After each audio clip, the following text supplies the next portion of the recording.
பூஞ்சோலை மாணவர்கள் அனைவருக்கும் வணக்கம். இன்றைக்கி 23 செப்டம்பர் 2025 செவ்வாய்க்கிழமைக்குரிய நியூஸ் பேப்பரை பார்க்க போகிறப்பா.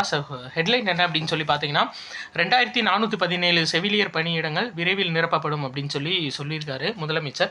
இதில் எக்ஸாம் பாயிண்ட் ஆஃப் வியூவில் அப்படின்னு சொல்லி பார்த்தோம் அப்படின்னா எதுவும் இல்லை. இந்த இதில் எக்ஸாம் பாயிண்ட் ஆஃப் வியூவில் எதுவும் இல்லை. நம்ம அடுத்தது பார்த்துடலாம். இந்த ஜிஎஸ்டி குறைப்பு தான் பேசியிருக்காங்க. இப்போ இருக்க கரண்ட் ஜிஎஸ்டி வந்து 5%, அதாவது ரைட் 5%, 18% இப்போது இருக்குது. அதனால் நிறைய பொருட்களோட விலை வந்து குறைஞ்சிருக்கு. ரைட்டு பார்த்துக்கலாம். நம்ம அது ஏற்கனவே சொல்லியாச்சு. மெயினாக இன்சூரன்ஸுக்கு 0% குறைச்சிருக்காங்க. சரியாப்பா, ரைட், ஓகே. அடுத்து இந்த இது சொல்லியிருக்காங்க, எல்லாருமே வந்து இதை குறிப்பிடுறாங்க. என்னென்னா, பூம்புகாரில் ஃபஸ்ட்டு டைமாக கடலுக்கு அடியில் வந்து தொல்லியல் ஆய்வு பண்ணுறாங்க. இதனால நம்ம தமிழ் பாரம்பரியம் நிறையா வெளியில் வரும் அப்படின்னு சொல்கிறாங்க. இந்த பூம்புகார் அப்படின்றது நம்ம நேற்றே பார்த்தோம். சோழர் காலத்தில் இருந்த காவிரி பூம்பட்டினம் துறைமுகம் தான் இப்போ பூம்புகாரா இருக்குது. எந்த மாவட்டம் அப்படின்னா மயிலாடுதுறை மாவட்டம். சரியாப்பா, இது வந்து நம்ம எது பொருட்கள் கிடைச்சிச்சு அப்படின்னா நம்ம இதை பார்த்துக்கலாம். நீங்கள் மெயினாக பார்க்க வேண்டிய விஷயம் என்ன அப்படின்னா, பூம்புகார் அப்படின்றது எந்த மாவட்டத்தில் இப்போ கரண்ட்டாக இருக்குது அப்படின்னா மயிலாடுதுறை. இதுக்கு முன்னாடி நாகப்பட்டினம் மாவட்டத்தில் இருந்துச்சு. பிரித்ததுக்கப்புறம் இப்போ மயிலாடுதுறை மாவட்டமாக இருக்குது. சரி, ரைட், ஓகே. வேறு இன்றைக்கி நியூஸுன்றது ரொம்ப ரொம்ப கம்மி தான்ப்பா. எக்ஸாம் பாயிண்ட் ஆஃப் வியூவில் அப்படின்னு சொல்லிட்டு எதுவுமே இல்லை. அதாவது அருணாச்சல் பிரதேஷ் இட்டாநகரில் வந்துட்டு பிரதமர் மோடி நிறையா இதை திறந்து வச்சுருக்காரு.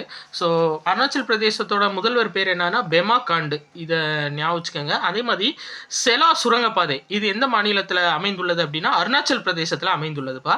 இதை குறிப்பிட்டிருக்காங்க. சரியா, செலா சுரங்கப்பாதை எந்த மாநிலம்னு கேட்டாங்கன்னா அருணாச்சல் பிரதேசம். அது போக இந்த துடிப்பான கிராமங்கள் திட்டத்தின் மூலயமா 450 எல்லையோர சாலைகள், மின் வசதி, இணைய வசதி இதெல்லாம் வந்து கிடச்சிருக்கு. எல்லையோர கிராமங்களில் சாலைகள், மின்சார வசதி, இணைய வசதி எல்லாம் கிடச்சிருக்கு அப்படின்னு சொல்லியிருக்காங்க. இந்த துடிப்பான கிராமங்கள் அப்படின்னா என்னென்னா, நம்ம ஏற்கனவே சொல்லியிருக்கோம். அதாவது இந்த எல்லையோர மாநிலங்களில் இருக்கக்கூடிய கிராமங்கள் வந்து நிறையா அங்கேருந்து தான் வந்துட்டு நிறையா மூளைச்சலவை பண்ணி இளைஞர்களை வந்து தவறான வழிக்கு மாற்றுறது, இந்த மாதிரி நிறையா விஷயங்கள் வந்து தவறான விஷயங்கள் நடக்குது. ஸோ அரசு போய் அவங்களுக்கு தேவையான உட்கட்டமைப்பு வசதிகளை செஞ்சு கொடுத்து, அவங்களுக்கு தேவையான கல்வி எல்லாமே கொடுத்து அவங்கள நாட்டோட ஒருமைப்பாட்டோட இணைக்கிறது தான் இந்த துடிப்பான கிராமங்கள் திட்டத்தோட ஒரு முக்கிய நோக்கம்ப்பா. சரியா, ஸோ அதுபடி நிறைய விஷயம் நடந்திருக்குன்னு சொல்லியிருக்காங்க.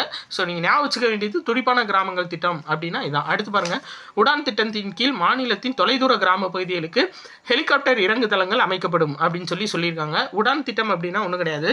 அதாவது நாட்டோட வான்வழி போக்குவரத்தை அதிகப்படுத்துறது, நாட்டோட மக்கள் வந்து நாட்டோட வான்வழி போக்குவரத்தை மக்களோட இணைக்கிறது தான் இந்த உடான் திட்டம். சரியா, இப்போ ஒரு பர்டிகுலராக ஒரு கம்பெனி வந்து ஒரு ஃப்ளைட் விடுறாங்க. அதாவது ஒரு ஒரு ஒரு ஊர் இருக்குது. அந்த ஊருக்கு இவ்வளோ நாள் ஃப்ளைட் இல்லை, பட் எல்லா கட்டமைப்பும் இருக்குது. ஸோ ஃபஸ்ட்டு டைம் ஃப்ளைட் விடுறாங்க அப்படின்னா அது பாதி அமௌண்ட்டு, இப்போ சீட் ஃபில் ஆகிடுச்சுன்னா ஓகே, ப்ராப்ளம் இல்லை. இப்போ சீட் ஃபில் ஆகாத பட்சத்தில் அந்த பாதி அமௌண்ட்டு வந்துட்டு கவர்மெண்ட் கொடுத்துரும். சரியா, அந்த பர்டிகுலர் விமானத்தை இயக்கக்கூடிய நிறுவனங்களுக்கு கவர்மெண்ட் கொடுத்துரும். அது சக்ஸஸில் ஓடுற வரையும் இந்த திட்டத்தை வந்து கொடுத்துட்டே இருக்கும். சரிங்களா, கவர்மெண்ட். ஸோ அது பேர் தான் என்னென்னா உடான் திட்டம். சரி, ரைட்டுப்பா. அடுத்தது பார்க்கலாம்.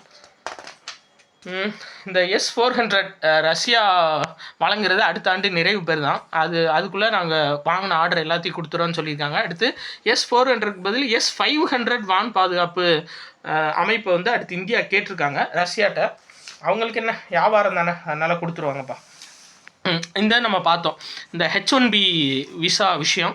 சரியா, இப்போ H1B விசாவுக்கு 88 லட்சம் கட்டணும் அப்படின்னு சொல்லியிருக்கிறதுனால இப்போ அதை உடைக்கிற மாதிரி கே விசா அப்படின்னு சொல்லிட்டு சீனா கொண்டு வர போகிறாங்கப்பா.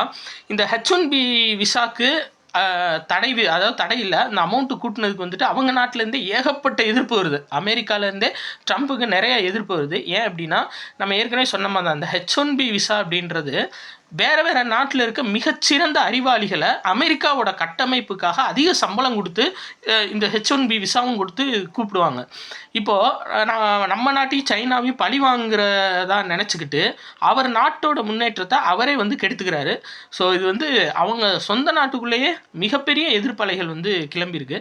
அப்போ வந்து இப்போ என்னென்னா, இந்த கே விசா மூலியமாக சீனா என்ன பண்ணுறாங்க, உலகத்தில் இருக்க மிகச்சிறந்த கல்வியாளர்கள் இல்லை மிகச்சிறந்த சயின்டிஸ்ட் வந்து இந்த கே விசா மூலியமாக சைனாக்கு இந்தியாவுக்கு வரலாம், சைனாக்கு தேவையான கட்டமைப்பை வந்து மேற்கொள்ளலாம் அப்படின்னு சொல்லியிருக்காங்கப்பா. ஸோ H1B விசான்றது அமெரிக்காவுக்கு அப்படின்னா விசா அப்படின்றது சைனாக்கு அக்டோபர் 1 அமல்படுத்த போகிறாங்க. Right, okay. அடுத்தது இந்த அதாவது சர்ஃபிங் போட்டி நடக்குது சரிங்களா. சென்னை அடுத்த கோவளத்தில் தேசிய சர்ஃபிங் சாம்பியன்ஷிப் போட்டி நடந்துச்சு.